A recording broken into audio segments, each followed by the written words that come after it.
இந்த காலை நேர கர்த்தரின் சப்தத்திற்காக தேவனுக்கு கோடான கொடி ஸ்தோத்திரம். இன்றைக்கும் என் மனதில் எழும்பின காரியம் சங்கீதம் 119 176. காணாமல் போன ஆட்டைப் போல வழி தப்பி போனேன், அது அடியேனை தேடுவீராக, எனது கற்பனைகளை நான் மறவேன். காணாமல் போன ஆட்டைப் போல நான் வழி தப்பி போனேன் ஆண்டவரே என்ற காலை வேளையிலே ஒரு குற்ற உணர்வோடு கூட கதறுகிற என் அன்பு மகனே, என் அன்பு மகளே, கர்த்தர் உன்னை தேடி வருகிறார்.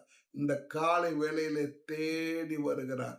அன்றைக்கு சக்கேயுவை தேடி போன தேவன், அன்றைக்கு பர்திமை என்ற குருடனை தேடி போன தேவன், சக்கேயுவுக்கு சமாதானத்தை கொடுத்த தேவன் உங்கள் வாழ்க்கையில் இன்றைக்கு சமாதானத்தை கொடுப்பாராக.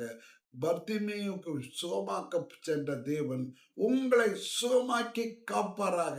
பயப்படாதிருங்கள், கர்த்தர் இன்றைக்கு உங்களை ஆசீர்வதிக்கிறார். காணாமல் போன ஆட்டை போல இருக்கிற என் அன்பு மகனே, கர்த்தர் உன்னை கண்டு தன் தோளின் மேல் தூக்கி சுமக்கிறார். ஹல்லேலூயா.